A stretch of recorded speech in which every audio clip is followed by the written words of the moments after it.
अर्ज़ वतन फाउंडेशन में खुश आमदीद कहेंगे। नाजरीन, अगर एक बड़ा शहर जो एक बड़े समंदर के किनारे वाक़ हो, उसी शहर के मकीन बड़ा दिल रखते हों, एक जगह से दूसरी जगह सफ़र करने के लिए बड़ी बड़ी सड़कें हों, जहां नज़र दौड़ाओ बड़ी बड़ी इमारतें हों, तो ये बात तय है कि इस शहर में मसाइल भी बड़े होंगे। जी हाँ, बात हो रही है पाकिस्तान के सबसे बड़े शहर कराची की, जिसके मसाइल पर कलम की स्याही दम तोड़ सकती है, लेकिन तमाम मसाइल बयान नहीं हो सकते। अर्ज़ वतन फाउंडेशन इस शहर के मसाइल की मुसलसल निशानदही कर रहा है, और आज भी इसी शहर के एक संगीन मसले की निशानदही इस वीडियो के तवस्सुत से की जा रही है। नाजरीन, इस शहर में अब भी करोड़ों की तादाद में ऐसे लोग मौजूद हैं जो अपना घर बनाने का ख्वाब देखते हैं और आबाद हो जाने का ख्वाब आंखों में सजाए दूर दराज इलाकों में प्लॉट खरीद लेते हैं। वहीं दूसरी जानिब तामीराती सनत के बड़े बड़े सरमायाकार शहरियों की आबादकारी के लिए भारी सरमाया लगाकर हाउसिंग सोसाइटीज कायम करते हैं,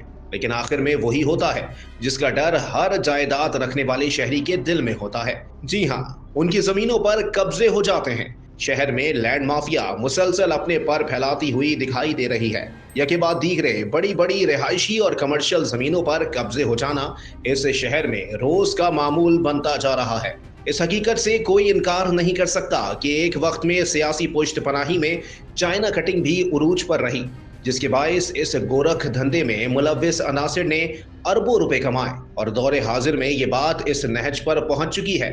कि खाली जमीनों पर चौकीदार तैनात किए जा रहे हैं। नाजरीन, लैंड माफिया के कारिंदे इस शहर में इस हद तक मजबूत हो गए हैं कि कब्जा की हुई जमीनों पर बेरहम मुसल्ला गुंडे भी ड्यूटी सरंजाम देते दिखाई देते हैं, जो मर्द और औरत की तफरीक किए बगैर उनके खिलाफ आवाज उठाने वालों को जदोकोब करने और कभी कभी जान से मार देने से भी गुरेज नहीं करते। जबकि वहीं दूसरी जानिब इसी गोरख धंधे में मसरूफ एक तबका एजेंट माफिया के नाम से भी जाना जाता है, यानी एक ही जमीन की एक से जायद फाइल्स तश्कील देकर अलग अलग खरीदारों को फरोख्त कर दिया जाता है, जो कि इब्तिदा में छोटे और बाद अज़ां बड़े तनाज़े का बायस बन जाती हैं, क्योंकि एक से जायद शहरी एक ही जमीन की मिल्कियत का दावा कर रहे होते हैं। जबकि इस मकरू धंधे में रजिस्ट्रार ऑफिस की काली भेड़ें भी मुबैना तौर पर मुलव्विस होती हैं। वहीं कुछ शिकायत ऐसी भी मौसूल हुई हैं जिनमें बासर लोग कभी खुद को सियासी अफसर, कभी मजहबी शख्सियत, कभी सियासतदान और कभी सहाफ़ी जाहिर करके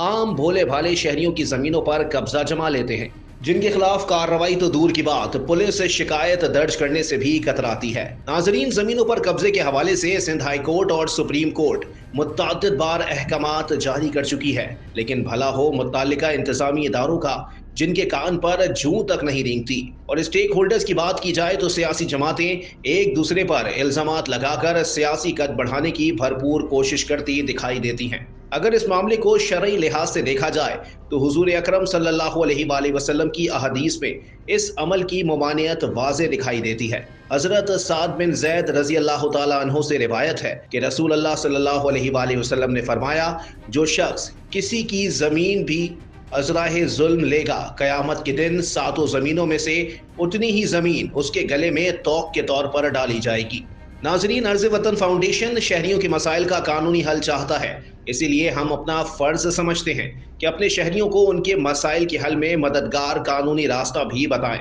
अगर किसी की जमीन, मकान, दुकान पर कोई गैर कानूनी तौर पर कब्जा कर लेता है तो इस सूरत में मुतासरा शख्स ने सेशन कोर्ट में इस्तिगासा दायर करना है, जिसमें वो तमाम अहवाल अदालत को बताएगा। अदालत इस्तिगासा मिलने के बाद फौरन मुत्तल्लिका थाने के एसएचओ को और उसके साथ तहसीलदार और मजिस्ट्रेट को भी हुक्म दे सकती है कि वो इंक्वायरी करें और अदालत में रिपोर्ट जमा कराएं। इल्लीगल डिस्पोजिशन एक्ट के सेक्शन 5 के मुताबिक इस्तिगासा दायर होने के बाद अदालत हर रोज केस की समाअत करेगी और 60 दिन के अंदर केस का फैसला करेगी। अगर आप ऐसी मजीद वीडियोस देखना चाहते हैं तो अर्ज़ वतन फाउंडेशन को सब्सक्राइब कीजिए और हमें अपनी आरा से आगाह कीजिए। इस तरह की मजीद वीडियोस अर्ज़ वतन फाउंडेशन आपकी खिदमत में पेश करता रहेगा।